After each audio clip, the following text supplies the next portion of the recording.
elected governor should want public safety threats, those illegally in the United States, public safety threats walking through the community. And what happened in Rochester, HSI agent called for emergency assistance. Officers of Rochester PD responded to a call from emergency assistance from a federal law enforcement officer. They responded, then they got disciplined. I don't think anybody can come up with one instance where an ICE agent or Border Patrol agent didn't respond to an emergency call from assistance from any law enforcement agency. Cops need to help cops, especially in an emergency situation. But they got disciplined.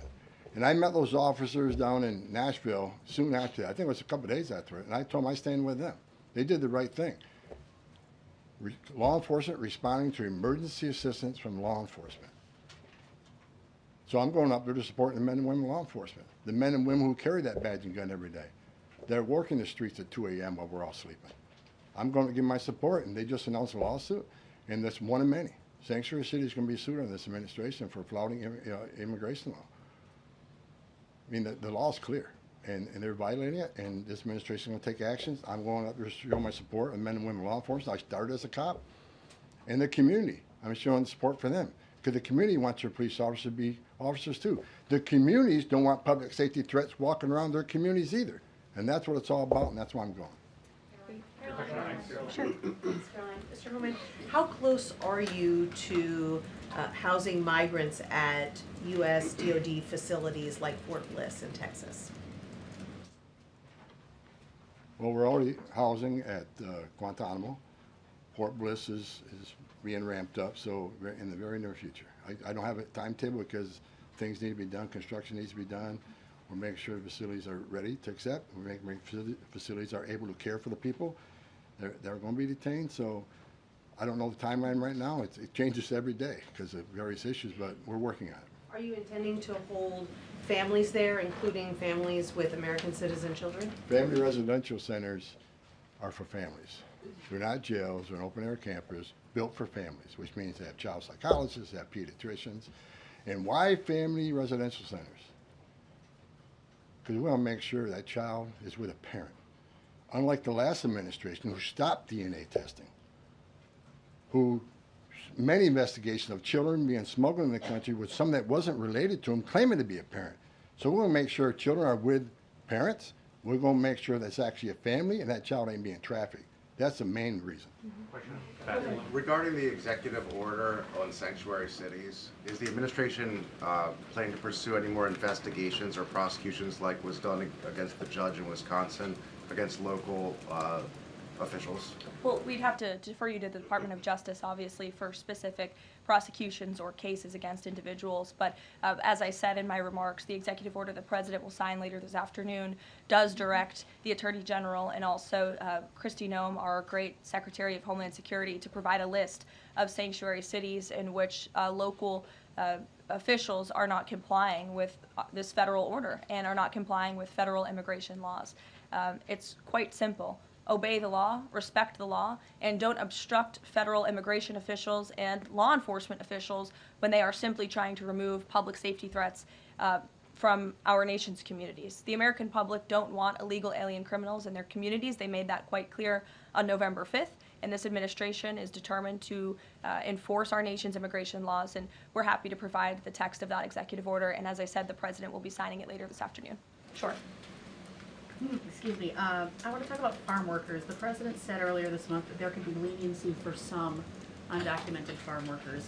I'm wondering, where do things stand with that? And I'm also wondering, does that at all undermine his message on immigration, that it's okay for some undocumented people to be in the U.S., but maybe not others? Well, the President was referring to our H-1B and H-1A visa programs, and there have been no final decisions on that at all. But the President, I think, what he was intended to speak about, what he was speaking about, is ensuring that we have a clean, legal immigration system that is being respected and obeyed. And the mass amount of illegal immigration that we've seen over the past 4 years in our country completely undermines our legal immigration system, those seeking citizenship, but also those coming here on a visa to legally and lawfully work. And the President wants to make sure that those programs are respected.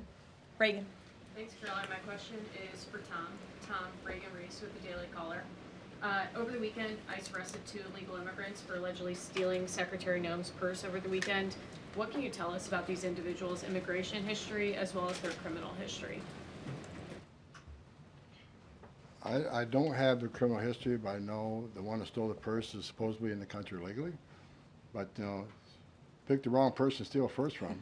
I mean, Secretary Noem's a strong secretary. I know I've been talking about the success of men and women of the Border Patrol and ICE, but under her strong leadership, she's a game changer.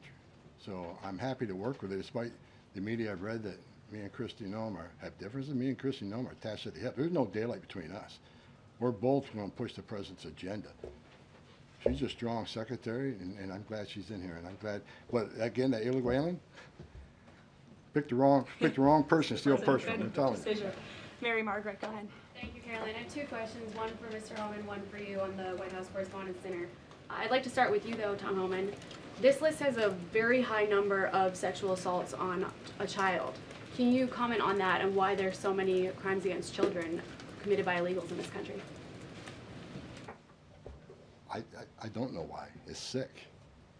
It's the worst crime in the world when you sexually assault a child. I mean, the most innocent of us all. But that's why I made a statement that one time I was going to go to Boston and bring hell with me, and the media went crazy. At Tom Homan says, we're going to go to Boston and bring hell with them.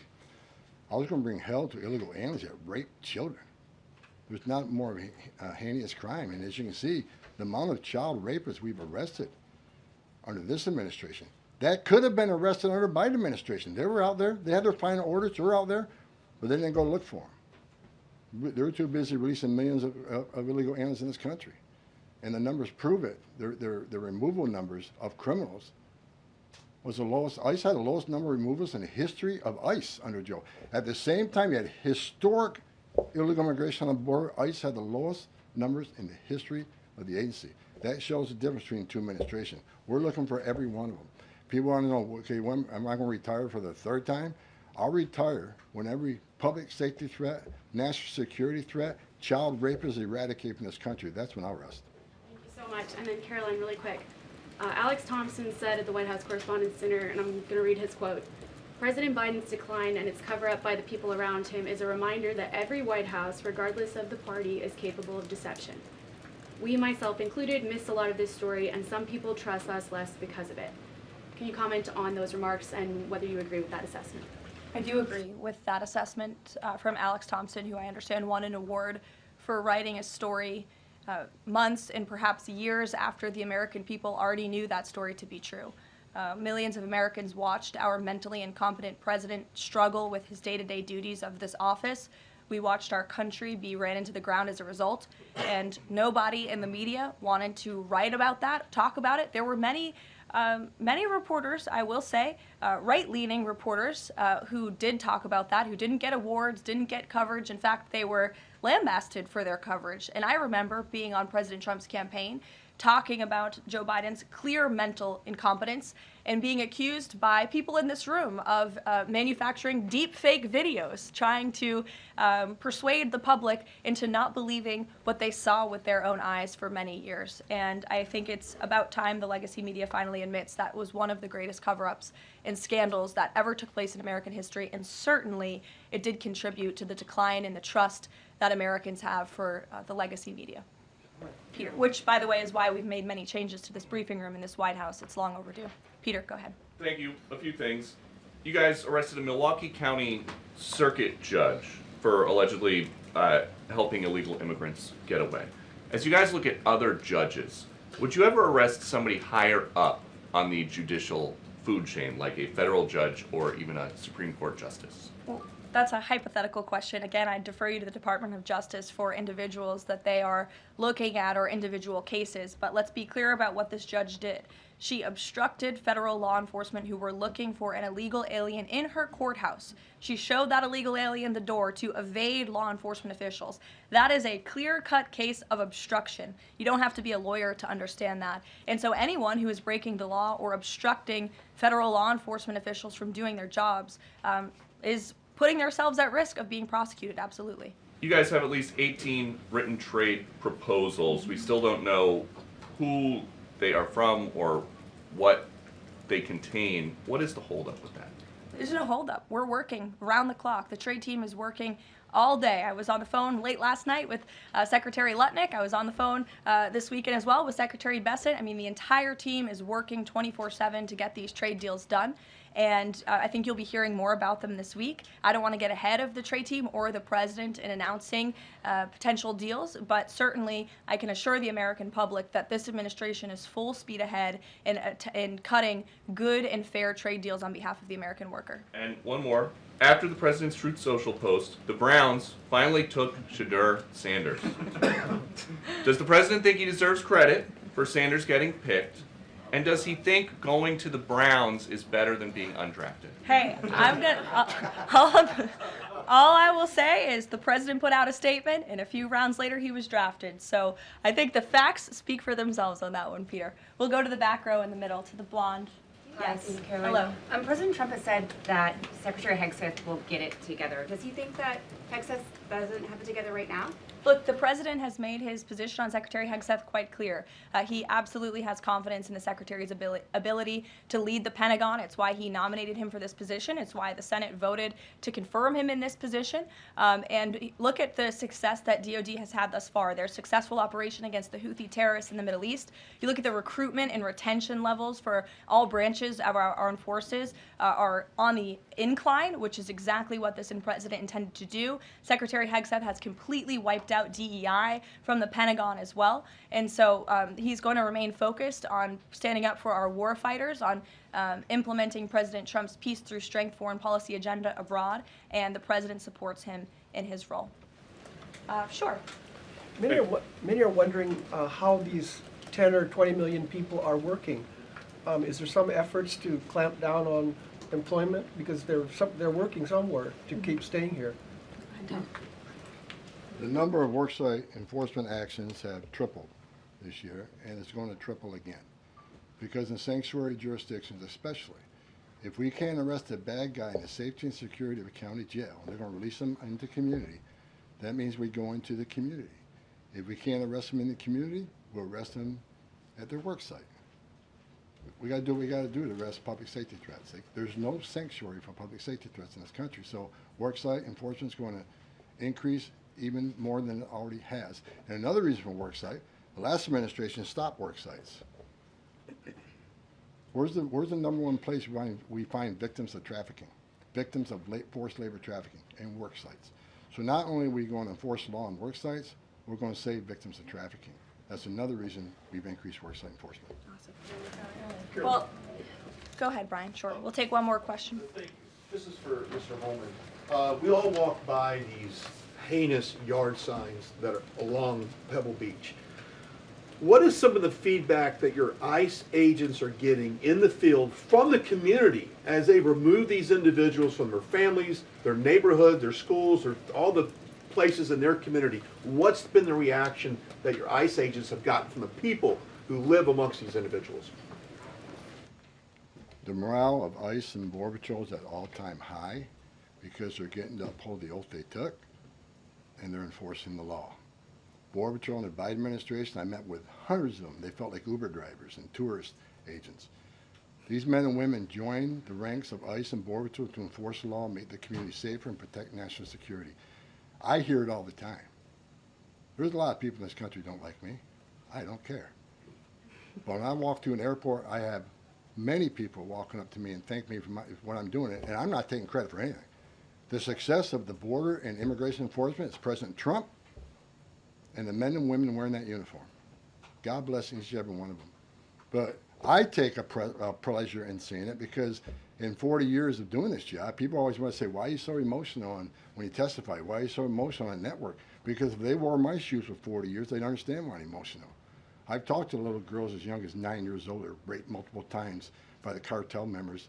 And when you get to your knees and you talk to that little girl and everything innocent and pure has been ripped from her, when you listen to the Lake and Riley, 17 minutes, that young lady fighting for her life, don't just think, okay, a young woman died. Think of how she died, the terror that she went through, and these children that are sexually assaulted. I stood in the back of a tractor trailer and 19 dead people at my feet that baked to death. Illegal immigration is not a victimless crime. And so every sick person we take off the streets, especially child rapists, it makes this country much safer. Every illegal alien we arrest, public safety threat, one at a time, makes this country safer. But I got one thing I need to say real quick before I leave. Took your notes from you, Tom. Take my notes from me. I'm going to read it. I don't want any misinterpretation of what I'm reading to you. The registration requirements under 8 U.S.C. 1302. If you're illegal alien in the United States, this message is for you. You cannot hide from ICE. We're actively looking for you. Federal law requires every alien in the United States who has been present in the United States more than 30 days needs to register. For those 14 years or older, you need to be fingerprinted with the Department of Homeland Security. Federal law requires every alien in the United States to tell DHS in writing if you have a change in address within 10 days of changing that address. Failing to register with DHS and failure to tell DHS about your new address are criminal offenses, and they're going to be treated as such. Starting today. Make no mistake, if you're in the country illegally and you fail to do what the law requires, we will prosecute you, you will go to jail, then we'll deport you. Second law, penalties for failure to depart, 8 U.S.C. 1253. If you're an alien inside the United States who has a final order, this message is for you. If you have a final order, the Trump administration is committed to enforcing our immigration laws, especially for those aliens who have received final orders of deportation. There are currently around 1.4 million illegal aliens who have been ordered removed but remain here in violation of the law.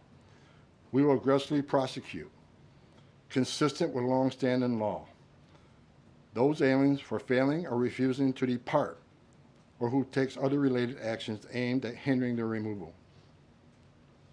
You cannot open the door, you cannot answer our questions, you cannot open your car door, you consider it to evade law enforcement. If you fail to leave the United States after receiving a removal order, we can and will issue monetary fines up to $998 a day. Evading your arrest, knowing you have a final order or removal, is a criminal offense. We will prosecute, then we'll deport you. Get your affairs in order. If you're in the country illegally, work with ICE, go to CBP 1 home app, and leave on your own. Because we have to find you, deport you, and prosecute you. You'll have a bar placed on you, and you won't come back to this country. You won't be able to come back on a visitor's visa, a tourist visa. If you have a U.S. citizen child, can't petition for you.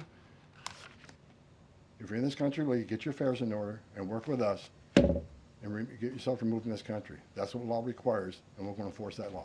Awesome. Thank you so much, Tom. You can get back to work now. Look, he's already leaving. He's got a lot to do, a lot of illegal immigrants to deport. But thanks, everyone, for joining us bright and early this morning. As I said at the top, we will do this again tomorrow to talk about the economy, which is another promise made and kept by the president. And I'll be joined by the Secretary of Treasury, Scott Bessent, 8:30 tomorrow morning. Today, the president is welcoming the Super Bowl champions, Philadelphia Eagles. If we have any Philly fans, that will be at 4 o'clock. And then the president will sign those executive orders I spoke of and a few others at 5 p.m. So we'll see you all later. Have a great day. Thanks,